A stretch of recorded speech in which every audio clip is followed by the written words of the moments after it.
정말 내가 진짜 주식 공부를 해야 할까 고민이 되고 난 진짜 주식을 잘 모르는데 이런 분들이라면 꼭 읽어보셨으면 좋겠어요. 그럼 반짝이님은 상반기 공부한 내용 중에 어떤 걸 추천하시고 싶으세요? 저는 이제 부동산 시장 말씀하셨으니까 저는 주식 시장에 있어서 제가 뽑는 한 분을 추천드리겠습니다. 바로 이분이신데요. 나는 당신이 주식 공부를 시작했으면 좋겠습니다. 네, SK증권의 거시경제 애널리스트 이호성 님이세요. 작년에 3프로TV를 통해서 처음으로 알게 되었고, 이분이 작년에 나오셔서 내러티브 앤 넘버스라는 개념을 소개하시면서 왜 우리가 숫자뿐만 아니라 그 기업의 이야기, 그리고 지금 세계 경제가 돌아가는 이야기, 스토리, 이런 거에 많이 집중을 해야 되는지에 대해서 소개를 하셨고요. 그리고 리얼 옵션이라는 개념을 작년 한 해 동안 여러 채널에 걸쳐서 이야기를 해주셨는데요. 그때 처음으로 이분을 알게 되었고요.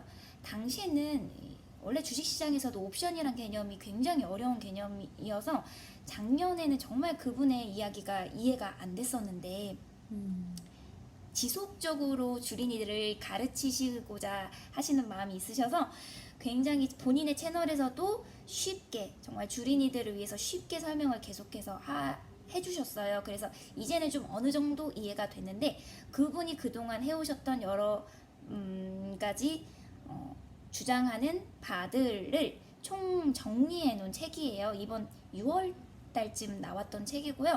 이 책은 정말 내가 진짜 주식 공부를 해야 할까 고민이 되고 난 진짜 주식을 잘 모르는데 이런 분들이라면 꼭 읽어보셨으면 좋겠어요.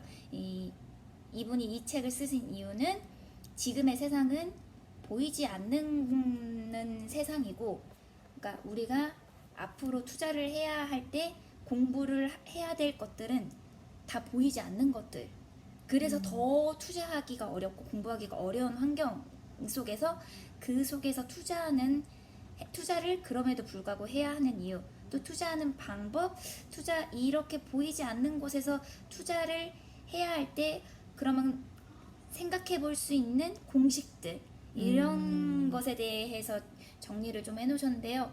어려워요. 어렵긴 하지만은 그럼에도 불구하고 정말 기초적인 내용부터 정말 어려운 내용까지 담고 있으니까요.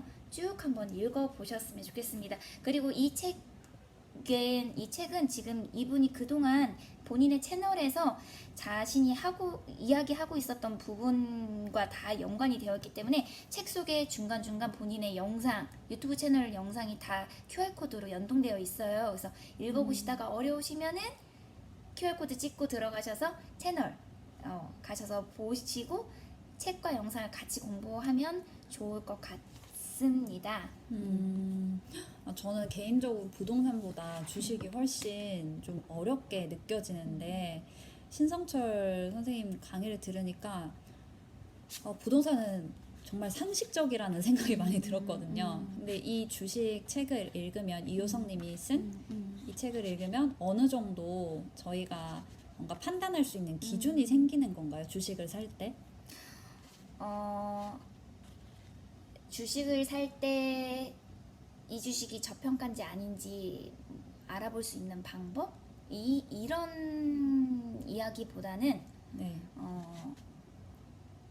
그렇게 저평가인지 아닌지 공식을 적용해서 할 수 있는 방법은 이미 기존 해왔던 투자 방법이고, 예를 들어서 PER이나 EV, 에비타라던가 각종 재무제표에 나오는 지표들, 보여지는 정량화된 지표들을 가지고 투자하는 환경이 아니라 앞으로는 변해가는 더 급속도로 발전하는 환경 속에서 새로운, 우리가 이 정량화된 지표들 뿐만 아니라 더 정성화된 무언가를 생각하면서 투자를 해야 되는데, 과연 그 무언가를 생각해야 될지 그것에 대한 고민을 같이 풀어본 책이라고 할 수 있을 것 같아요. 네, 기존의 그런 정량 지표가 아니라 앞으로 어떤 부분을 더 봐야 하는지를 이야기한 책이군요. 네, 예를 들면은 이제 그동안 재무제표 속에서 드러나 보이는 유형 자산, 네.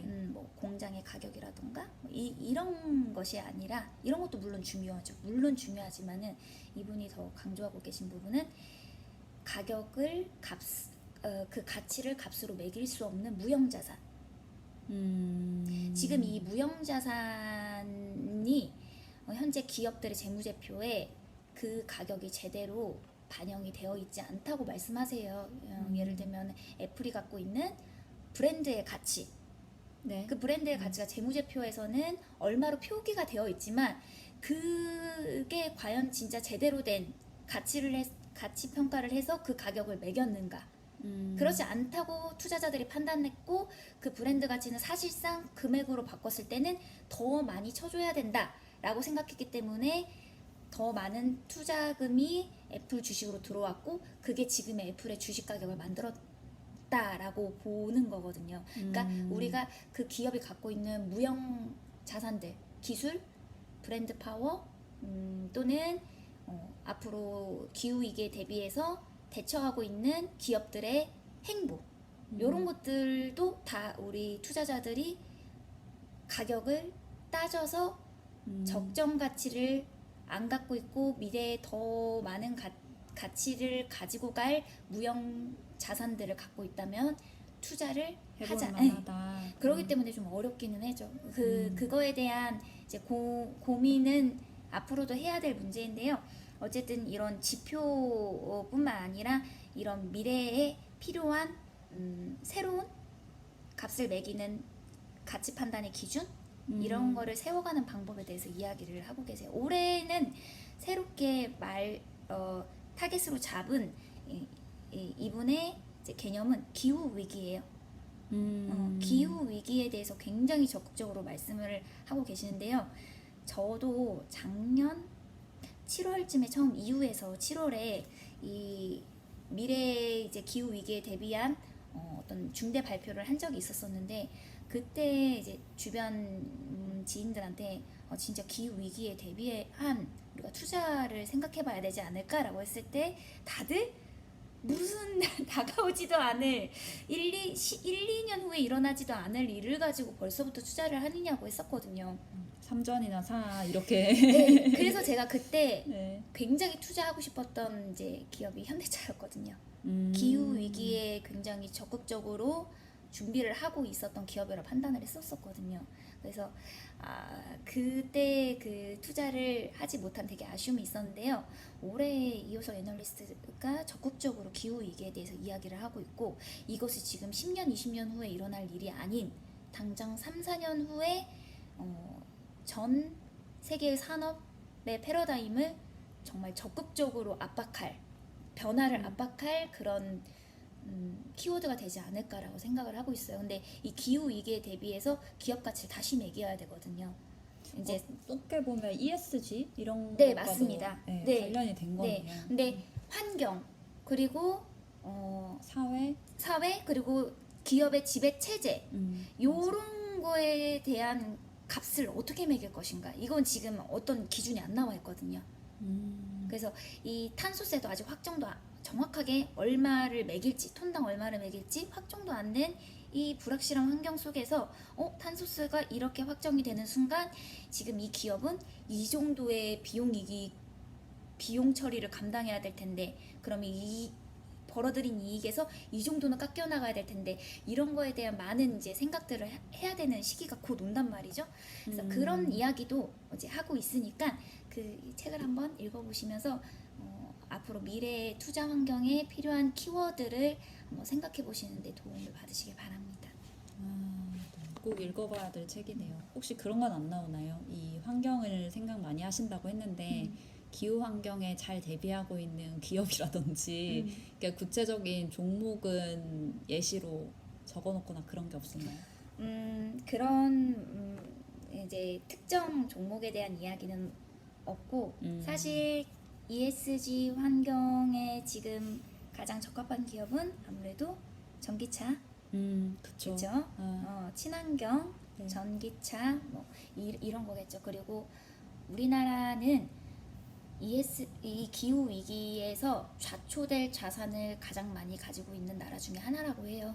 중국 다음으로 전 세계에서 중국 다음으로 제일 많이 갖고 있는 나라래요. 그래요. 지금 저희가 이제 이 위험하네. 기후 위기를 잘 생각을 해봤을 때 이제부터 이제 국내 기업들에 대한 가치 평가를 제대로 잘 해야겠죠.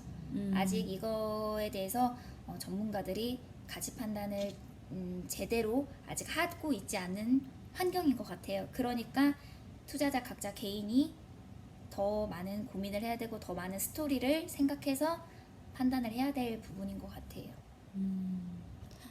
네, 알겠습니다. 저도 꼭 읽어봐야겠네요. 여러분 상반기 때 공부 열심히 하셨나요?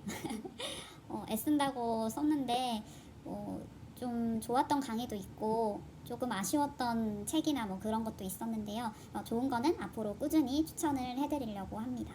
그럼 오늘도 화이팅 하세요. 안녕. 음. 하반기도 화이팅. 화이팅.